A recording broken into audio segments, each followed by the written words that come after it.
Praise the Lord. യെരമ്യ പ്രവാചകന്റെ കാലത്ത് ഇസ്രായേലിൽ വളരെ കഷ്ടതയും ദുഃഖവും സങ്കടവും നിറഞ്ഞതായ അനേക നാളുകൾ കടന്നു വരികയുണ്ടായി.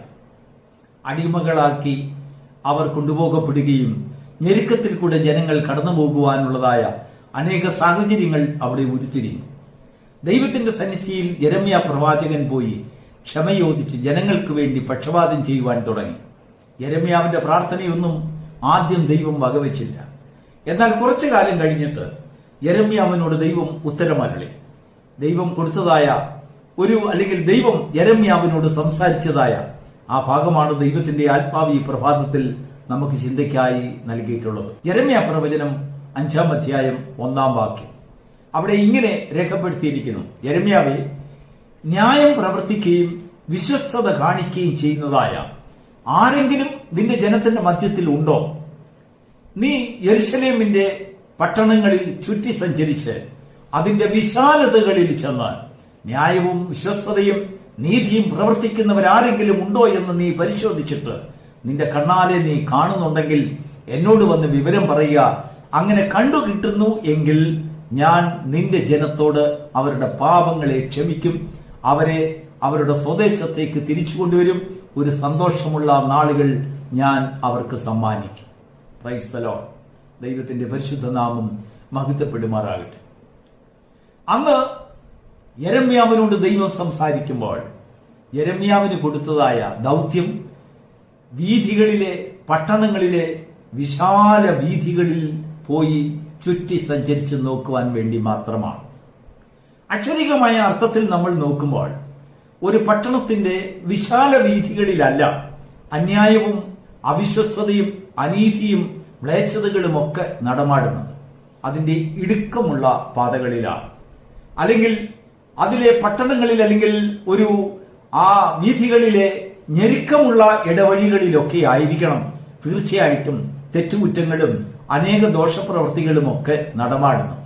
എന്നാൽ ദൈവം യെരമ്യാവിനെ ഏൽപ്പിക്കുന്ന പാത വിശാലതയാണ്. പട്ടണങ്ങളിൽ ചുറ്റി സഞ്ചരിച്ച് അതിന്റെ വിശാലതയിലേക്ക് ചെന്ന് പരിശോധിച്ചു നോക്കുക. എന്താണ് ഇതിന്റെ അർത്ഥം? എന്തുകൊണ്ട് ദൈവം ഞെരുക്കവും ഇടുക്കവുമുള്ള പാതകളിലേക്ക്, അവിടെ നടക്കുന്നതായ ദോഷവശങ്ങളെ കുറിച്ച് അറിയുവാൻ യെരമ്യാവിനെ ഉത്തരവാദിത്തപ്പെടുത്തിയില്ല? ഇവിടെയാണ് ദൈവത്തിന്റെ ആത്മാവ് നമ്മോട് അതിന്റെ കാരണത്തെക്കുറിച്ച് നമ്മോട് സംസാരിക്കുവാൻ ആഗ്രഹിക്കുന്നത്. ഞെരുക്കവും ഇടുക്കവും ഉള്ള പാതകളും വിശാലതയുള്ള പാതകളും നമ്മുടെ ജീവിതത്തിലെ, അല്ലെങ്കിൽ ഐശ്വര്യത്തിന്റെ ഭാഗവും കഷ്ടതയുടെ നാളുകളെയും നമുക്ക് വ്യക്തമായി എടുത്തു കാണിക്കുകയാണ്. ഒരു മനുഷ്യൻ കഷ്ടത്തിൽ ഇരിക്കുമ്പോൾ അവൻ എപ്പോഴും ദൈവത്തോട് നിലവിളിക്കുന്നവനാണ്. ദാവീദ് തന്റെ സങ്കീർത്തനത്തിൽ 18-ാം സങ്കീർത്തനത്തിൽ വായിക്കുമ്പോൾ ഞങ്ങൾ ഞങ്ങളുടെ കഷ്ടത്തിൽ ദൈവത്തോട് നിലവിളിച്ചു, അവൻ ഞങ്ങളുടെ പ്രാർത്ഥന കേട്ടു, അവൻ ഞങ്ങളുടെ കണ്ണുനീരിനെ കണ്ടു, ഞങ്ങളെ വിശാലതയിലേക്ക് കൊണ്ടുവന്നു. വിശാലതയിലേക്ക് കൊണ്ടുവന്നപ്പോൾ അവർക്ക് സ്വാതന്ത്ര്യമായി, അവർക്ക് സമൃദ്ധിയായി, അവരുടെ ജീവിതത്തിൽ അനുഗ്രഹമായി. പഴയ കഷ്ടതയൊക്കെ മാറി. അവർ മിസ്രൈമിലായിരുന്നപ്പോൾ അവർ കഷ്ടത അനുഭവിക്കുന്നവരായിരുന്നു. ഞെരുക്കങ്ങളിൽ കൂടെ കടന്നുപോയി, അവരുടെ പട്ടിണി കൊണ്ട് കടന്നുപോയി, അനേക വേദനകളിൽ കൂടെ കടന്നുപോയി. പക്ഷെങ്കിൽ അവിടെയൊക്കെ ഇരുന്നപ്പോൾ അവരിൽ ഒരു നിലവിളി ഉണ്ടായി. ദൈവം മോശയോട് പറയുന്നു, അവരുടെ കഷ്ടത ഞാൻ കണ്ടു, അവരുടെ ഞെരുക്കം ഞാൻ കണ്ടു, അവരുടെ കണ്ണുനീര് കണ്ടു, അവരുടെ നിലവിളി ഞാൻ കേട്ടു. ഒരു മനുഷ്യൻ ഞെരുക്കത്തിന്റെ പാതയിലായിരിക്കുമ്പോൾ അവനിൽ നിലവിളി ഉണ്ടാകുന്നു, കണ്ണുനീരുണ്ടാകുന്നു. അവനിൽ എപ്പോഴും പ്രാർത്ഥനയുടെ സ്വരം ഞെരുക്കത്തിന്റെ പാതകളിലൊക്കെയും അങ്ങനെയുള്ളതായ ജീവിതത്തിന്റെ അനുഭവങ്ങളിൽ എപ്പോഴും പ്രാർത്ഥനയും നിലവിളിയും കണ്ണുനീരും അനുതാപവും ഉണ്ട്. അവൻ കഷ്ടതയിലായിരുന്നപ്പോൾ പലപ്പോഴും ദൈവത്തോട് പല ഉടമ്പടി ചെയ്തു. എന്നെ വിശാലതയിലേക്ക് കൊണ്ടുവരുമ്പോൾ ഞാൻ ഇന്ന രീതിയിലായിരിക്കും, ഞാൻ ഇന്നത് ചെയ്യും എന്നൊക്കെ അവൻ ധാരാളം കാര്യങ്ങൾ ദൈവത്തോട് സംസാരിച്ചു. നോക്കൂ, യാക്കോബ് തന്റെ അപ്പന്റെ ഭവനത്തിൽ നിന്ന് ലാബാന്റെ ഭവനത്തിലേക്ക്, വീട്ടിലേക്ക്, അമ്മയുടെ സഹോദരന്റെ വീട്ടിലേക്ക് ഓടിപ്പോകുമ്പോൾ ദൈവത്തോട് പല കാര്യങ്ങൾ പറഞ്ഞു. നീ എന്നോടുകൂടി ഇരിക്കുകയും എനിക്ക് ആഹാരവും വസ്ത്രവും എനിക്ക് സംരക്ഷണവും ഒക്കെ തരികയും ഞാൻ പോകുന്ന ഇടങ്ങളിലൊക്കെ എന്നോടുകൂടി ഇരുന്ന് എന്റെ അപ്പന്റെ വീട്ടിലേക്ക് എന്നെ തിരിച്ചു വരുത്തുകയും ചെയ്യുമെങ്കിൽ ഞാൻ നിർത്തിയതായ ഈ തൂണുകൾ, കൽത്തൂണുകൾ നിനക്ക് ആലയമാകും, നിനക്ക് യാഗപീഠം പണിയും എന്നെല്ലാം ഒരുപാട് കാര്യങ്ങളൊക്കെ യാക്കോബ് ദൈവത്തോട് പറഞ്ഞു. എന്നാൽ ലാബാന്റെ വീട്ടിൽ പോയി അവന് സമ്പത്ത് വർദ്ധിച്ചു, ഭാര്യമാരെ കിട്ടി, ആടുമാടുകളെ കിട്ടി, എല്ലാം വലിയ തോഴിമാരെ കിട്ടി, അല്ലെങ്കിൽ ദാസന്മാരെ കിട്ടി. സർവസമ്പത്തുമായി അവൻ യാബോക്ക് നദിയുടെ തീരത്ത് വന്ന് എല്ലാം അവൻ ആ ബേഥേലിന്റെ ആ അനുഭവത്തെ ഒഴിഞ്ഞ് ആ സ്ഥലത്തെ കുറിച്ച് ദൈവത്തോട് ചെയ്തതായ നിയമത്തെ കുറിച്ച് മറന്നിട്ട് അവന്റെ വിശാലതയിൽ അവൻ സന്തോഷിച്ചങ്ങ് പോയി. എങ്കിലും ദൈവം അവനെ യാബോക്ക് നദിയുടെ തീരത്ത് വെച്ച് അവനെ പിടിച്ചു. ദൈവത്തിന് സ്തോത്രം. പ്രിയപ്പെട്ട ദൈവത്തിന്റെ മക്കളെ, നമ്മുടെ പ്രയാസങ്ങളിൽ നമ്മൾ ധാരാളം ഉടമ്പടികൾ ദൈവത്തോട് ചെയ്യും. കർത്താവേ, ഇനി ഞെരുക്കങ്ങളിൽ ഞാൻ ആയിരിക്കുന്നു. ഞാൻ ഞെരുക്കത്തിന്റെ പാതയിലായിരുന്നപ്പോൾ കർത്താവിന്റെ നിലവിളി കേട്ടെന്നൊക്കെ അനേക സാക്ഷ്യങ്ങളൊക്കെ നമുക്ക് പറയുവാനുണ്ട്. കഷ്ടതയുടെ നാളുകൾ, കണ്ണുനീരിന്റെ നാളുകൾ, വേദനയുടെ നാളുകൾ നിന്റെ ജീവിതത്തിൽ പലപ്പോഴും കടന്നു വന്നപ്പോൾ നീ ദൈവത്തോട് നിലവിളിക്കുന്നവനും കണ്ണുനീരൊഴുക്കുന്നവനുമായിരുന്നു. ഇസ്രായേൽ ജനം മിസ്രൈമിലായിരുന്നപ്പോൾ അവരുടെ ഞെരുക്കങ്ങൾ നിമിത്തം അവർ ദൈവത്തോട് നിലവിളിച്ചു. ദൈവം മോശയോട് പറയാണ്, അവരുടെ കഷ്ടത ഞാൻ കണ്ടു, കണ്ണുനീര് കണ്ടു, അവരുടെ നിലവിളി കേട്ടു. വീണ്ടും വീണ്ടും ദൈവം അവരുടെ നിലവിളിയെ കുറിച്ച് വളരെയധികം മോശയോട് സംസാരിക്കുന്നു. ഇപ്പോൾ ഞാൻ അവരെ വിടുവിക്കുവാൻ ഇറങ്ങി വന്നിരിക്കുന്നു.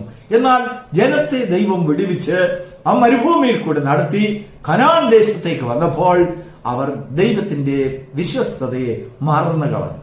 അങ്ങനെ അവർ കഷ്ടത്തിലായി.